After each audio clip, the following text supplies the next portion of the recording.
Hallo Leute, ich bin Wolf von McTrident und heute sprechen wir über die SICK MPX-K. Hier im neuen McTrident-Format SICK Builds. Alles, was du darüber wissen musst, was das ist, was das kann, wofür du es eventuell brauchst, das erzähle ich dir in diesem Video. Uns erreichen immer mega viele Fragen zu dem Thema, hey, was ist das für eine Waffe, was habt ihr da drauf gebaut, wie funktioniert das, warum habt ihr das so gebaut? Und genau dafür ist unser neues Format SICK Builds. Bei SICK Builds zeigen wir euch eine Menge verschiedener Waffensysteme, auch mit unterschiedlichen Aufbauten und natürlich auch dem Warum dahinter, wieso das genauso aussieht und eventuell findet ihr etwas, was genau für euren Einsatzzweck das Richtige ist. Und heute dreht sich alles um diese SICK MPX-K, über die ich schon so viele Fragen bekommen habe. Das ist meine persönliche SICK MPX und ja, ich werde euch das genaue Warum, weshalb, wieso dahinter erklären. Zuallererst, bevor ich auf die SICK MPX aber eingehe, möchte ich ein bisschen was über die Geschichte der SICK MPX sagen. Viele von euch kennen den großen Bruder der SICK MPX, nämlich die MCX. Und die MCX ist ein Waffensystem von SIG Sauer, was sehr viele kennen im Kaliber 223 bzw. 300 Blackout. Die MPX, die ist aber der kleinere Bruder, unter Anführungszeichen, in 9 mm. Dieses System wurde zum ersten Mal 2013 vorgestellt. Und richtig populär geworden ist es aber erst dadurch, dass es der US Secret Service 2019 adaptiert hat und davon Fotos aufgetaucht sind. Die MPX ist definitiv der direkte Konkurrent zur MP5 bzw. auch zur CZ Scorpion Evo 3 und natürlich anderen Systemen, die sozusagen eher kleine Maschinenpistolen sind, wenn man von den, sage ich mal, richtigen Builds ausgeht. Hierbei handelt es sich um eine halbautomatische Version. Das ist auch noch immer etwas super Wichtiges. Die Kaliberdiskussion 9 mm versus 300 Blackout, die führe ich in diesem Video nicht. Aber eben, es gibt für alles einen richtigen Einsatzzweck. Ja, generell zur MPX ist es ein Short Stroke Piston System. Das heißt, ein ähnliches System wie auch beim MR223 bzw. HK416. Und das macht das ganze System natürlich etwas schwerer als andere nur Gas Blowback Systems. Aber auch zuverlässiger. Was die MPX eben wirklich ausmacht, ist, dass sie ein fully ambidextrous Design hat und das zeige ich euch jetzt kurz. Wir werden dazu jetzt einmal die Waffe entladen und Sicherheit herstellen. Und was ihr hier schon eben seht, alles gibt es auf jeder Seite, den Magazinauslöseknopf, den Verschlussfanghebel und Co. Das Spannende bei der MPX ist ja, dass sie wie ein AR-15 aufgebaut ist. Das heißt, alle Bedienelemente, alle Systeme sind exakt gleich und ihr könnt dadurch wirklich damit super trainieren und wenn ihr umstellt auf ein AR-15, ist zumindest die Bewegungsabläufe alles dasselbe. Die SICK MPX-K ist eben die kurze Version der MPX, weil die MPX gibt es auch mit längeren Lauflängen.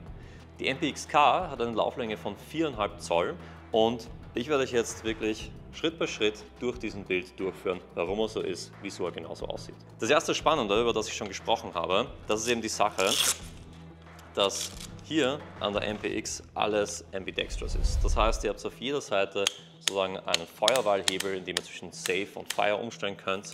Und natürlich auch alles, wie die Magazinauslöseknöpfe, sind auf jeder der Seiten eben da. Der Verschlussfanghebel genauso. Und was aber bei dem System eben wirklich spannend ist, das ist, wie schnell man das Ganze umbauen kann.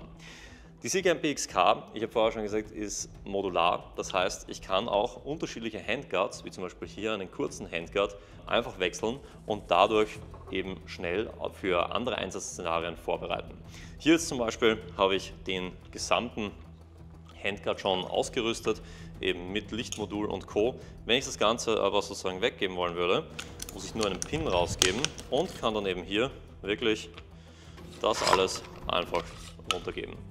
Ja, Nachteil natürlich daran, also viele Leute, die das schon mal in der Hand gehabt haben, ein bisschen Toleranz hat man, also man hat ein leichtes Spiel vorne im Bereich des Handguards, aber funktional macht das jetzt keinen großen Unterschied. Der Charging Handle, der ist genauso wie bei einem Standard AR-15 ausgeführt und hier im hinteren Bereich die Schulterstütze, dadurch, dass ich hier keine Buffer-Tube habe, ist es hier möglich, unterschiedlichste Schulterstützen anzubringen mittels der Picatinny-Aufnahme. Hier habe ich jetzt eine ausklappbare Schulterstütze, es gibt natürlich auch noch eine, die einschwenkbar ist.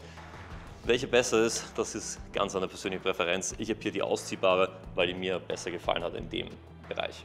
Kommen wir zum wirklich Spannenden. Das ist etwas, was viele Leute immer fragen, was für Aufbauten und Co. sind denn alles an dieser MPX dran und wofür hast du sie eigentlich gebaut? Ich habe mir diese MPX gekauft, weil ich mehr darüber lernen wollte, über Nachtsichtschießen und habe mir gedacht, wenn schon, dann richtig und bin da total ausgezuckt. Also das ist der Wet Dream von Close Quarter Combat. Nicht, dass ich das mache, aber eben, wie gesagt, etwas, was mich sehr interessiert hat und wo ich einfach mehr darüber lernen wollte. Und gerade hier bin ich in ein tiefes Rabbit Hole gekommen und das hier ist draus geworden. Das System an sich ist schallgedämpft hier vorne. Ich habe hier einen Brügger und Tomet OLS Compact Schalldämpfer drauf. Das ist normalerweise ein Pistolenschalldämpfer, der ein Nielsen-Device drinnen hat. Es gibt aber auch einen Adapter, der kein Nielsen-Device featuret. Das heißt, ihr habt nicht das Ding, dass ihr einen Rückstoß, sozusagen Beschleuniger nochmal habt. Das macht das ganze System etwas ruhiger. Und ich habe deshalb den OLS Compact gewählt, weil mir Schalldämpfen war an zweiter Stelle, aber die Signaturdämpfen war für mich eben wichtig. Und ich wollte das Ganze noch immer relativ kompakt haben. Dann natürlich darauf jetzt eine sehr kontroverse Optikmontage, nämlich die Chiba S-Group Hydra Mount.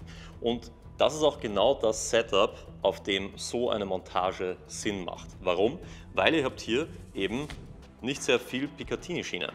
Und gerade wenn man so wenig Picatinny-Schiene habt, dann ist das Anbringen von Lasern an der Front oft ein Problem mit der Bedienung. Und auch natürlich, wenn man ihn weiter hinten anbringt, dass man das Ganze richtig halten kann und dass man sich selbst nicht anleuchtet.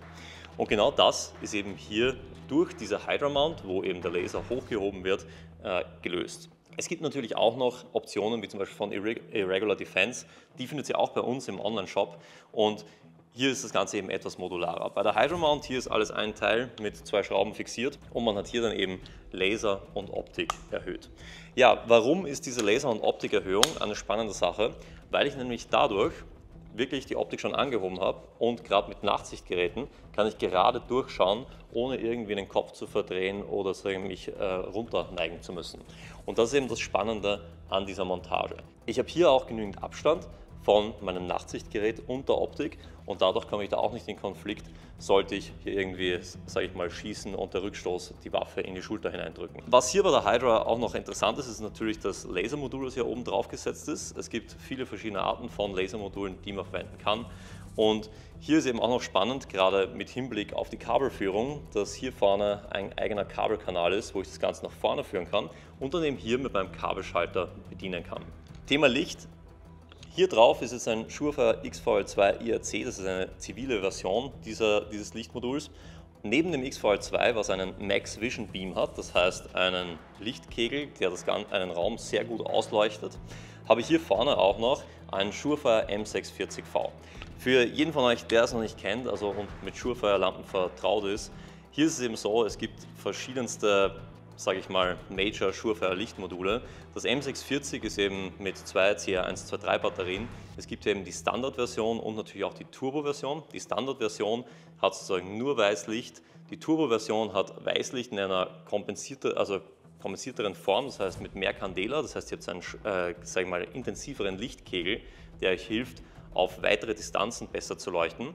Und beim M640V, bei der Vampire Series, das ist immer bei Surefire alles, was irgendwie Infrarot ist, hier hat man eben oben einen Lampenkopf, den man umstellen kann. Das heißt, man kann zwischen Weißlicht, Aus- und Infrarot umstellen. Das Spannende daran ist, dass ich eben durch dieses M640V das Ganze auch verwenden kann in Szenarien, wo die Distanzen länger sind und natürlich auch, wenn ich Gebüsch oder Co. habe, wo ich etwas durchleuchten muss. Die Bedienung von dieser M640V-Lampe, die habe ich hier ausgeführt mit einem Surefire DS00 Tailcap. Und dieses Tailcap ist dann hier verbunden mit einem Unity Tactical Accent Switch. Und dadurch habe ich, gerade wenn ich die Waffe nehme, hier vorne wirklich ein gutes Griffmuster und kann eben sowohl hier mit diesem Tape Switch, das XVL2, und eben hier vorne mit dem 45°-Switch die M640V bedienen. Für das Kabelmanagement, gerade hier im vorderen Bereich, da kann ich jedem nur ans Herz legen, den Black Trident Sling Keeper zu verwenden, weil das ist immer ein super cooles Ding, wo ihr eben den Gewehrriemen kompakt an der Waffe verstauen könnt. Und ihr habt aber auch noch den Vorteil, dass ihr Kabel, so wie bei mir jetzt hier, alles was hier unten ist, auch verstauen könnt und sozusagen niederhalten könnt. Für die Sling-Montage habe ich hier vorne noch eine Magpul RSA-Montage und im hinteren Bereich verwende ich einfach die normale QD-Aufnahme. Das ist alles, was du über diese SICK MPX-K wissen musst. Ich hoffe euch, das war ein richtig cooles erstes Video dieser neuen Videoserie Sick Builds. Und in diesem Sinne würde ich sagen, bis zum nächsten Video, euer Wolfen von Black Trident.